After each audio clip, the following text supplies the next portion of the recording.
안녕하세요. 주식유치원 야너주의 김파고입니다. 자, 오늘은 툴젠의 일반 청약이 마감되었고 KTB 네트워크의 수요 예측 결과가 12월 2일 어제 공시되었는데요. 그 결과를 보면 저는 반전의 연속이라는 말로 정리할 수 있을 것 같습니다. 먼저 툴젠의 경우에는 흥행에 부진한 기관 수요 예측 결과에도 불구하고 일반 투자자의 청약이 6만 9천 건이나 몰렸고요. KTB 네트워크의 경우에는 저 개인적으로는 12월 공모주 중에서는 가장 기대주였는데 기관의 수요 예측 결과에는 참패했죠. 오늘은 툴젠의 일반 청약에 6만 9천 건이나 참여한 이유와 KTB 네트워크의 기관 수요 예측 참패 그 이유를 살펴보는 영상입니다. 자, 먼저 코넥스의 대장주인 툴젠의 일반 청약이 오늘 12월 3일 금요일 마감되었는데요. 마감 결과 증거금은 1조 4천억이 모였고요. 일반 투자자가 6만 9천여 분이 참여했습니다. 일반 모집에 175억 원을 모집했는데요. 경쟁률은 164대 1로 낮았지만 참여 건수가 6만 9천 건을 기록해서 생각보다 높았다고 판단할 수 있겠습니다. 툴젠의 균등 배정 수량은 12만 5천 주이기 때문에 최소 10주 청약에 참여하신 분들이라면 기본적으로는 한 주, 그리고 배정 확률 80%로 2주를 배정받게 됩니다. 툴젠은 12월 3일 종가 9만 900원으로 코넥스에서 거래를 마감했는데요. 거래량은 오늘 2만 주였고 시가총액은 6,200억 원을 기록했죠. 자, 이렇게 기관 수요 예측 결과 올해 역대 최저였던 29대 1을 기록했음에도 불구하고 일반 투자자들의 청약 건수가 6만 9천 건이 넘은 이유는 저는 크게 두 가지라고 보고 있는데요. 먼저 첫 번째, 주관사인 한국투자증권에서 자발적인 환매 청구권을 3개월 이내에 행사할 수 있도록 부여함에 따라서 주가가 하락하더라도 공모가의 90%의 주관사에 되팔 수 있는 이 권리를 부여했다는 점이 많은 청약자분들의 참여를 이끌어낸 것으로 보이고, 이전 상장의 종목에는 오버행 이슈가 따르지만 코넥스의 주가가 현재 9만원인데 공모가가 7만원이기 때문에 상장 당일까지 현재 수준만 유지해도 2만원은 벌 수 있을 거라는 기대감이 작용한 것으로 보입니다. 자, 먼저 환매 청구권의 부여는 확실히 일반 투자자들의 청약을 이끌어낼 유인이었는데요. 다만 코넥스의 주가와 공모가의 괴리만을 보고 참여하신 분들이라면 지금부터의 설명에 주의를 기울이셔야겠습니다. 이유는 코넥스의 가격과 공모가를 단순히 비교해서는 큰 위험이 따르는데요. 코넥스에서 주가가 9만원이라 하더라도 코스닥으로 이전 상장할 때는 9만원이 되지 않습니다.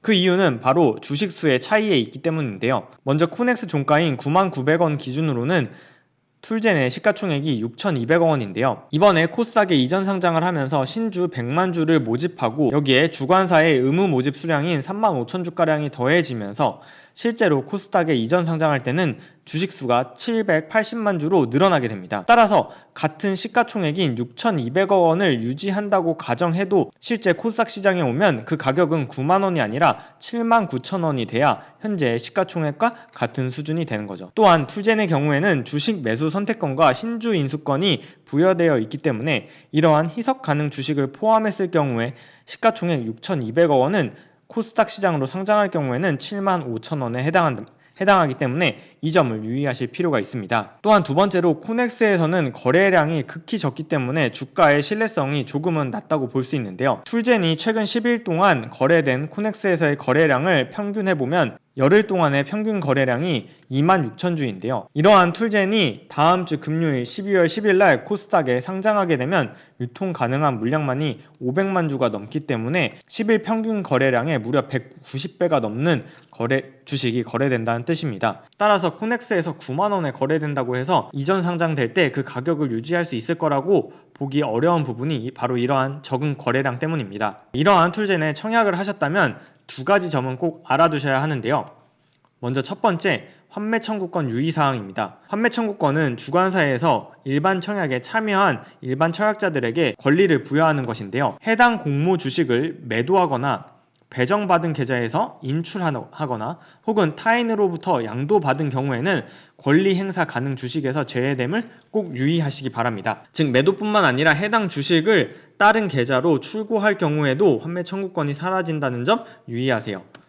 두 번째로, 코넥스의 가격과 이전 상장 시의 가격을 단순히 비교하면 안 된다고 앞서 말씀드렸듯이 코넥스의 시가총액과 코스닥의 시가총액은 주식수가 다르다는 점을 꼭 유의하셔야겠습니다. 자, 오늘 영상의 두 번째 주제는 바로 KTB 네트워크의 기관 수요 예측 참패의 그 이유가 무엇일지를 알아보는 건데요.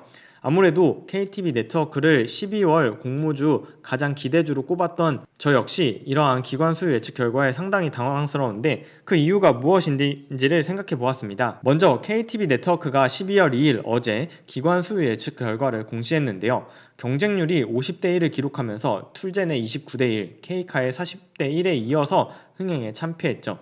공모가는 희망 밴드 하단인 5,800원으로 확정되면서 시가총액 역시 5,800억 원으로 상장을 할 예정인데요.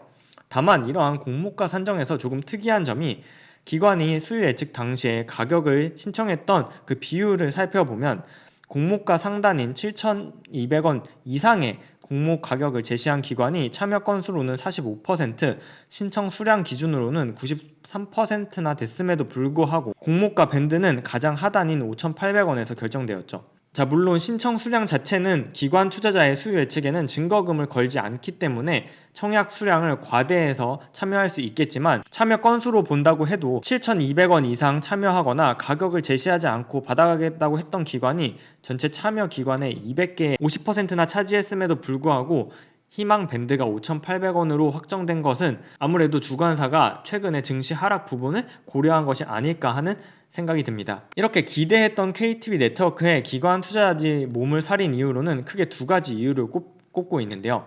먼저 청약 수요 예측 시기가 안 좋았다는 점과 두 번째로 VC 산업의 이익의 변동성이 높은데 앞으로의 이익은 기대보다는 못 미칠 거 아니냐 하는 기관 투자자들의 생각이 반영된 것으로 보입니다. 먼저 2021년 12월 2일 데일리안 기사에 따르면 이렇게 KTB 네트워크의 기관 수요 예측 결과가 안 좋은 이유를 아무래도 코스피 지수가 올해 최저점을 찍는 와중에 수요 예측이 진행됐기 때문에 기관 투자자들이 조금 더 보수적으로 수요 예측에 참여했고 그러한 결과가 반영됐다라는 기사가 있는데요. 물론 시장이 좋지 않은 점은 공모주의 수요 예측에 큰 영향을 미치겠지만 이는 주된 이유는 아니라고 생각이 듭니다. 왜냐하면 공모주가 정말 매력적이었다면 아무리 시장이 안 좋았어도 기관 투자자들이 적극적으로 참여를 했을 거라고 보는데요. 물론 이러한 점 외에도 기관 투자자들이 12월에는 북클로징을 하면서 수요 예측에 조금 덜 적극적으로 참여할 수 있다는 부분도 고려된 것으로 보입니다. 하지만 더 중요한 이유는 바로 두 번째인데요. KTB 네트워크가 작년과 올해 영업이익이 크게 급증한 이유는 바로 KTB 네트워크의 성과 보수 그리고 지분법 이익이 급증했기 때문인데요. 이러한 성과 보수와 지분법 이익은 투자했던 기업의 엑싯이 좋아지면서 즉 이전에 투자했던 기업들이 코스닥에 상장하거나 구주 매출을 통해서 투자 이익을 회수함으로써 그러한 이익이 크게 증가한 상황인데 내년부터는 미국의 금리 인상이 예정되어 있다는 점에서 앞으로 미래에 돈을 벌 거라고 기대되는 스타트업, 비상장 기업들의 할인율이 높아지는 상황이 부담인 데다가 작년과 올해에는 주식시장과 IPO의 화랑 속에 VC의 투자 내역의 엑싯이 활발했지만 앞으로는 이러한 점이 어렵지 않을까 하는 기관 투자자들의 생각이 반영되는 것으로 보입니다. 즉 요약하면 기관 투자자들은 2021년과 2022년에 이익이 급증했던 성과 보수 수익과 지분법 이익이 향후에는 줄어들지 않을까 하는 우려감이 반영된 거죠. 개인적으로 KTB 네트워크를 12월에 공모 기대주로 꼽았던 저로서도 청약이 굉장히 고민스러운 상황인데요. 먼저 기관의 수요 예측 결과 경쟁률이 낮았고 공모가 하단에서 공모가가 결정되는 기업은 청약에 참여하지 않는 것이 제 청약의 원칙인데요. 다만 KTB 네트워크가 투자한 기업들, 특히 토스가 2023년 상장을 예정 중인 만큼 저는 KTB 네트워크에는 지속적인 관심이 필요하다고 보고 있습니다. 자, 이러한 점을 고려해서 KTB 네트워크의 공모주 청약 여부는 저는 청약 2일차 오후에 경쟁률과 청약 건수를 지켜보면서 다른 공모주 투자자분들이 이러한 KTB 네트워크에 어떻게 반응하고 있는지를 시장 여론을 살펴본 다음에 최종적으로 청약에 참여할지 말지를 판단할 예정입니다. 다만 늘 안내드리듯이 본 영상은 공모주 청약 권유 영상이 아니라는 점 유의해 주시고요. 또한 툴젠에 청약에 참여하신 분들이 있다면 다음 주 상장일날 좋은 수익을 내시기를 응원하겠습니다. 자, 오늘 영상은 여기까지입니다. 오늘도 시청해주신 여러분 감사드리며 저 김파고는 다음 영상에서 다시 인사드릴게요. 그럼 다음 영상에서 만나요. 안녕.